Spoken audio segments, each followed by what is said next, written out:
تخيلوا معايا، بسبب ضعف الحكم ديال الغطاسيين القبائل الامازيغيه بدات كتفرق في المغرب كامل، ويعلنوا على الغضب ديالهم وعلى الاستقلال ديالهم من الغطاسيين، خصوصا ملي خسروا قدام الاسبان وتخلاو على اخر مملكه اندلسيه اللي كانت كتطلب النجده ديالهم. هادشي سهل على البرتغاليين باش يزحفوا ويسيطروا على السواحل المغربيه. انفا، مازاغون، اسفي، سانتا كروز، هادو اسماء ديال قلاع كبار بناهم البرتغاليين على السواحل المغربيه.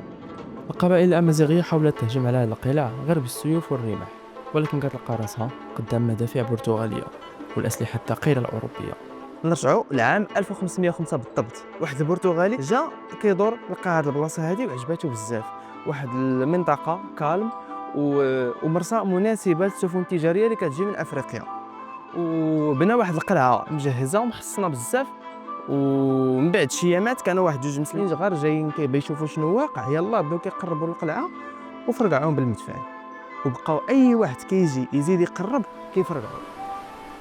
من بعد ما سال من بناء القلعه الاولى اللي كانت في سميتها سانتا كروز، جا حدا واد التمره واحد الجرف اللي كيتسمى ديك الساعه بين ميراو، ومن بعد ولا كيتسمى ايموران، وبنا واحد القلعه اخرى حتى هي كانت مجهزه ومحصنه وعندها واحد الدفاع ديالها قوي.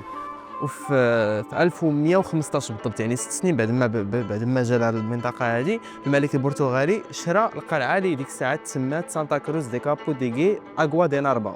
وفي نفس الوقت القبائل السوسية بايعات القائم بأمر الله السعدي كقائد ديال الجهاد ضد البرتغاليين في قرية تيدسي حدا تارودانت، ومن تما بدات المواجهة الكبيرة بين السعديين والبرتغاليين.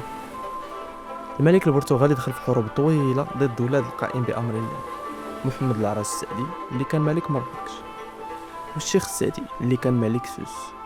البرتغالي ولات عندهم عاده باش يشنوا هجمات متواصله على جميع القرى والمناطق، مثلا بحال تامرافت، تركوكو، طافدنا، جبل بيباون، تيلضي، ازرو، مسا، امسكرود، ازراراك، وما خلاو حتى شي بلاصه اخرى. وفي وسط هذه الروينه واحد الشاب سميتو عيسى وصل للقلعه البرتغاليه هارب من الشيخ السعدي اللي كان باغي يقتلو. جاب معاه واحد الشابه زوينه بزاف وقال باللي راها مرتو. البرتغاليين رحبوا بهم وكرموهم، شافوا فيهم فرصه باش يقويو الصفوف ديالهم. وهاد الزوجين بقاو غاديين وكيربحوا الثقه ديال البرتغاليين، حتى جات واحد الليله القائد البرتغالي انطونيو ليتاو استدعى الزوجين للغرفه ديالو بالليل، ولكن هاد الزوجه ديال عيسى كانت مخبيه معها واحد الخنجر ديال بحال دوك الخنجر ديال الامازيغ، مخبيه تحت حوايجها. قربت من القائد وبواحد الخفه مجهده 5 ديال الطعنات وحده مورا وحده قتلات القائد. ومن بعد هربت عند راجلها عيسى وهربوا من القلعه في الليل قبل ما يشوفوهم حتى شي واحد. وهاد الضربه كانت بحال شي تصرفيقه مجهده في الوجه ديال البرتغاليين،